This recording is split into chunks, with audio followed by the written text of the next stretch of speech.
The night my husband stood in a ballroom full of powerful people and casually introduced me as the woman who keeps the house running.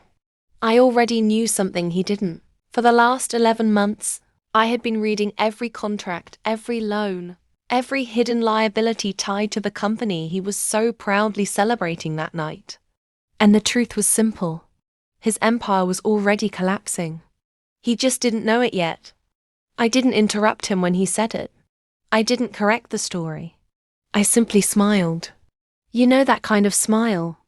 The one you give when something cuts straight through you, but you decide in that exact second that nobody in that room deserves to see you bleed. But the truth is, this story doesn't actually begin at the gala. It begins 7 years earlier, in a small kitchen, with a man who told me he loved everything about me, and then spent the next 7 years slowly asking me to become less of it. My name is Diana. I'm a corporate attorney. By the time that night happened, I was already a partner at one of the most respected mergers and acquisitions firms in the city. My job is simple. I walk into rooms where millions of dollars are at stake and make sure the foundations of those deals can actually survive the weight placed on them, which means I'm very good at recognizing one thing: when something that looks powerful on the surface is secretly built on cracks. And 3 months before that gala, I opened a file at work and saw a company name that made my hands stop moving. My husband's company. At first, I thought it had to be a coincidence. There are hundreds of development firms across the region. Seeing my husband's company name inside a confidential acquisition file felt impossible. So I did what any good attorney does when something feels wrong. I checked again. Then I checked the supporting documents. And slowly, piece by piece, the reality started forming in front of me. My firm had been hired by a private equity group preparing to acquire a portfolio of real estate development companies across the region. Standard strategy: buy several mid-sized firms, merge their assets, restructure the debt, and control the market. My role was leading the legal due diligence. That means reading everything. Every contract, every loan, every financial disclosure. My job was to find problems before millions of dollars changed hands. The moment I confirmed the name on that file was real, I did exactly what ethics required. I disclosed the conflict immediately. My supervising partner listened carefully. Then he said something I didn't expect. Given how far you're already into the diligence work, we want you to stay on the case. Strict conflict protocols were put in place. Professionally, it made sense. Personally, it meant something else entirely. For the next 7 months, I spent my days doing something most wives never imagine. I read every document my husband's company had ever produced. Every loan agreement. Every internal memo. Every piece of financial history, he thought, was hidden behind polished presentations and confident speeches. And what I found was not what he believed he had built, because the company everyone admired on the outside was quietly drowning on the inside. And the deeper I looked, the more dangerous the truth became.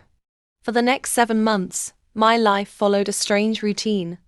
By day, I sat in a quiet conference room at my firm, reading through my husband's business records with the cold precision of a corporate attorney.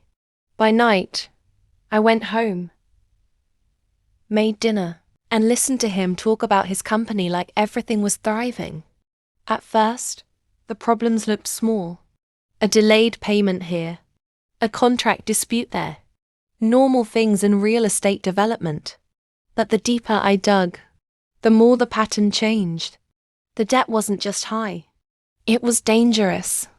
My husband had taken massive loans, assuming the market would keep rising forever. 2 of his biggest projects were already over budget.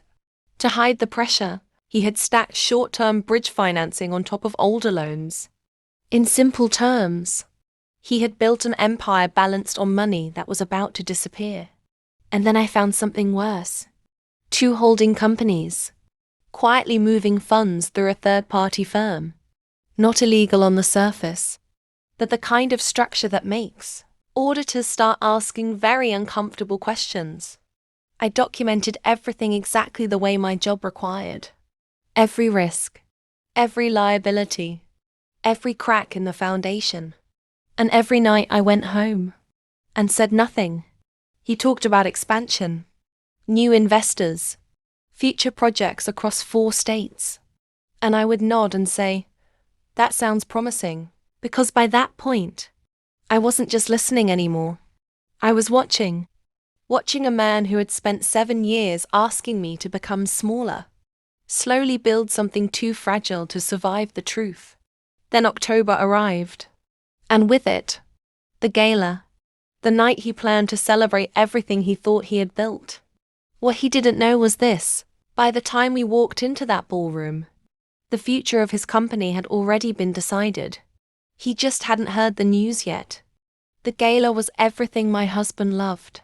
Black tie, crystal chandeliers, investors and city officials shaking hands under soft golden lights. It was the kind of room where reputations were built, and where people performed the best versions of themselves.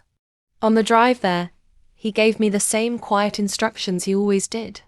Keep it simple if people ask what you do tonight. What he meant was obvious. Don't make the room about you. So, I wore the green dress he suggested. I stood beside him, and when people asked what I did, I gave the small answer: I'm in law. Then, about an hour into the reception, a woman approached us near the bar. Friendly, curious, the kind of person who asks real questions. She looked at my husband and asked how long we had been married. 7 years, he said proudly. Then she turned to me. And what do you do? I was about to answer, but my husband spoke first. He smiled, placed a hand on my back, and said casually, "She keeps the home running." For a moment the room felt perfectly still. 7 years of small compromises collapsed into that single sentence. He knew the truth. He knew I worked 70-hour weeks. He knew I negotiated deals worth more than his entire portfolio. And he erased all of it with one sentence. 15 feet away stood Richard, the private equity partner, leading the acquisition my firm had been working on for 11 months. My husband didn't know Richard, but Richard knew me very well. He had sat across from me in meetings 8 different times, reviewing the due diligence report on the company we were about to acquire. My husband's company. Later that evening, Richard approached me quietly at the bar. He said something simple. The board approved the deal this morning. In other words, everything was already in motion. The consolidation would restructure the market, and the financial partners my husband depended on were about to disappear. When I returned to the table, someone asked again what I did for a living. This time I answered clearly. I'm a senior partner at Caldwell & Merritt. I lead mergers and acquisitions. The table went silent. My husband looked at me like he was seeing me for the first time. Then I said something else. We're announcing a major acquisition in the regional development market next week. He understood immediately. I watched the realization spread across his face. The loans, the partners, the fragile foundation he had been standing on. All of it suddenly made sense. I stood up, picked up my clutch, and leaned close enough so only he could hear. My attorney is very good. Then I walked out of the gala into the cool night air. The divorce papers had already been prepared. The acquisition was announced a few days later. His expansion plans collapsed within months. Exactly the way the documents predicted. People sometimes call this a revenge story. But it isn't. Revenge means hurting someone back. This was something different. It was the moment I stopped making myself smaller, so someone else could feel bigger. And the truth is, once you stop doing that, the space you get back in your life is enormous.